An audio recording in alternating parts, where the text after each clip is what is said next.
کر سکا اللہ تعالیٰ اپنے کرم سے ثواب عطا فرماتا ہے. نیت المؤمن خیر من عمل. حضور علیہ السلام نے فرمایا بندہ مومن کی نیت اس کے عمل سے بہتر ہے. عمل تو نہ جانے قبول ہو یا نہ ہو، لیکن نیت صاف کر لی تو انشاءاللہ تعالیٰ قبولیت مل جائے. لہذا ہمیں آج کے سبق میں یہ نیت کی درستگی کا سبق ہے. اور اگلے حصے میں آخری حصہ جو حدیث شریف کا ہے، نبی پاک صلی اللہ علیہ وسلم نے فرمایا فمن کانت ہجرتہ الی دنیا یصیبها او الی امرأۃ ینکحها فہجرتہ الی ما ہاجر الیہ.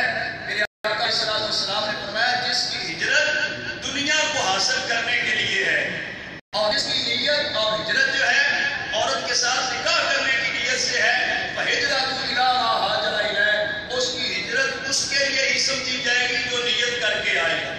ہجرت کرنا بہت مشکل کام ہے. اپنا گاؤں چھوڑنا، اپنا وطن چھوڑنا، جائیداد قربان کرنا، اپنے احباب کو چھوڑنا بہت مشکل ہے. اس وجہ سے جو مہاجرین صحابہ کرام تھے ان کی فضیلت و عظمت باقی صحابہ سے زیادہ ہوتی اور انہیں بیت المال سے حصہ بھی یہ تحفہ تحائف زیادہ دیے جاتے کہ یہ ہجرت کر کے مکہ مکرمہ چھوڑ کے آئے ہیں. بہت بڑا عمل ہے. میرے آقا علیہ السلام نے بطور مثال یہ ارشاد فرما دیا. ویسے تو اس سے سمجھ آتا ہے کوئی بھی بڑے سے بڑا عمل آپ کریں، اگر نیت درست نہیں ہوگی تو آپ کو ثواب نہیں ملے گا. ہجرت جیسا عمل رائگاں چلا جائے گا. اگر آپ دنیا کو حاصل کرنے کے لیے ہجرت کرتے ہیں، دنیا تو مل جائے گی، ثواب نہیں ملے گا. عورت کے ساتھ شادی کرنے کی وجہ سے آپ ہجرت کر کے آئیں گے، شادی تو ہو جائے گی لیکن آپ کو ہجرت کا ثواب نہیں ملے گا. اور اس حدیث شریف کے شان ورود میں بھی یہ بات کہی گئی. اگرچہ اکثر محدثین کہتے ہیں کہ یہ شان ورود نہیں بنتا، لیکن بعض نے کہا جن میں حضرت عبداللہ بن مسعود رضی اللہ عنہ کہتے ہیں کہ ایک شخص ہجرت کر کے آیا تھا اس بنیاد پر کہ عورت نے کہا تھا میرے ساتھ اگر نکاح کرنا چاہتا ہے تو میں اس شرط پہ کروں گی کہ آپ ہجرت کر کے آئیں. وہ عبادت جو ہے نکاح کی غرض سے آیا تھا. حضور علیہ السلام کو پتا چلا کہ یہ ایک عورت سے نکاح کے لیے ہجرت کر کے آیا ہے. آپ نے اس موقع پر یہ ارشاد گرامی بیان فرما کے بتا دیا اگر ہجرت اللہ اور اللہ کے رسول صلی اللہ علیہ وسلم کی رضا کے لیے ہوگی اس پر اجر و ثواب تو ملے گا. اگر کسی عورت کے ساتھ نکاح کرنے کی غرض سے ہوگی تو اس پر اجر و ثواب نہیں ملے گا. نکاح تو ہو جائے گا. تو یہ حدیث شریف سرکار دو عالم صلی اللہ علیہ وسلم کا فرمان مبارک بڑا مبارک ہے. اس کا ایک ایک جملہ کیا، ایک ایک جو کلمہ مبارکہ ہے اس کے اندر بھی بے شمار چیزیں ہیں. دیکھیں حضرت مولانا روم بست بادہ رحمۃ اللہ علیہ نے آپ نے ایک حکایت لکھی ہے کہ ایک شخص نے مکان تعمیر کیا اور اس کے جس طرح ہر مکان کے روشن دان اور دریچے ہوتے اس نے دریچہ رکھا. اس کے شیخ طریقت اس کے کوئی بزرگ رہنما اس کے گھر آئے. انہوں نے آ کر پوچھا کہ اے بھائی آپ یہ بتائیں مکان بنایا ہے تو یہ جو روشن دان رکھا دریچہ رکھا اس کیا آپ کا مقصد تھا؟ اس نے کہا یہ مقصد تھا کہ تاکہ پیر سے تازہ ہوا آئے گی، آب و ہوا کا تبادلہ ہوتا رہے گا، گھر کے اندر ہوا سازگار رہے گی، اسے تندرستی ملے گی، یہ میرا مقصد ہے.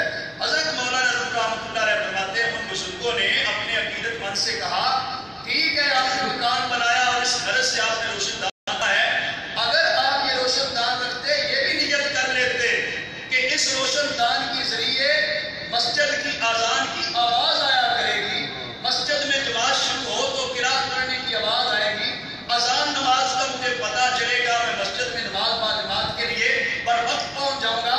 اگر آپ یہ نیت کر لیتے ہوا تو گھر میں آ ہی جاتی، لیکن اس نیت کی وجہ سے آپ کو اجر و ثواب زیادہ مل جائے. تو اسی طرح حضرت شیخ عبداللہ رحمۃ اللہ علیہ فرماتے ہیں ایک حدیث پاک ذکر کرتے ہیں کہ اللہ تعالیٰ کے فرشتے جو اعمال لے کر اللہ کے حضور جاتے ہیں. اللہ تبارک و تعالیٰ فرماتا ہے القتل کا صحیفہ، القتل کا صحیفہ، اے فرشتے یہ نامہ اعمال بندے کے اندر یہ نیکیاں جو لکھی ہیں نا آپ نے یہ آپ سائڈ پہ کر دے، اس صحیفے کو پھینک دے، اس کے نامہ اعمال سے یہ چیزیں حذف کر دے. فرشتہ عرض کرتا ہے مولا میں نے جو لکھا ہے اس بندے نے عمل کیا ہے جو لکھا ہے، اپنی طرف سے میں نے نہیں لکھا، اس نے عمل کیا تو میں نے لکھا ہے، میں لکھ کر لایا. اللہ تعالیٰ فرمائے گا لم یرد بہ وجہی، اے فرشتے اس نے عمل تو کیا ہے لیکن عمل میں میری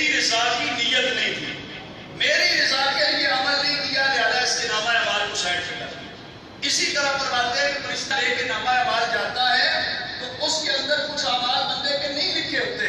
اللہ تبارک و تعالیٰ فرماتا ہے فرشتے سے اکتب لفلان قضا و قضا، اے بندہ اے فرشتے اس بندے کے لیے اس کے نامہ اعمال میں یہ نیکی بھی لکھ دے، یہ نیکی بھی لکھ دے، اس نیکی کا ثواب بھی لکھ دے. وہ فرشتہ عرض کرتا ہے مولا اس نے کیا تو نہیں ہے، میں تو اس کے ساتھ رہا، اس نے کوئی یہ نیک عمل کیا نہیں ہے. تو اللہ تبارک و تعالیٰ فرمائے گا اس نے عمل کیا تو نہیں ہے لیکن اس عمل کی اس نے نیت کر رکھی تھی، اس نیت کی بدولت اس کے لیے میں نامہ اعمال میں درج کروا رہا ہوں. لہذا آج کے اس بخاری شریف کے افتتاح کے موقع پر جو پہلی حدیث شریف ہم نے پڑھی ہے اور ان بزرگان دین کے حوالوں سے پڑھی، اور حضرت محدث اعظم پاکستان مولانا سردار احمد صاحب رحمۃ اللہ علیہ، حضرت حافظ الحدیث رحمۃ اللہ علیہ کی وساست سے جو علم حدیث شریف ہم تک پہنچا، ان بزرگوں کا حال میں نے بیان کیا کہ بریلی شریف گئے تھے تو انہیں یہ خواب کے اندر رسول اللہ صلی اللہ علیہ وسلم نے بشارت دی تھی کہ اے سید جلال الدین تمہارا آنا بریلی شریف میں، تمہارا پڑھنا حدیث شریف، تمہارے اساتذہ کا پڑھانا دونوں قبول ہے. لہذا ہمیں بھی یہ کوشش کرنی چاہیے. زندگی فانی ہے، 2 روزہ ہے، 4 روزہ ہے، گزر جائے گی. ہمیں نیت اپنی درست رکھنی چاہیے. نیت درست ہوگی تو انشاءاللہ تعالی راستے ہمیں صاف ملیں گے، ہمیں کامیاب اور خوشحال زندگی میسر آئے گی انشاءاللہ.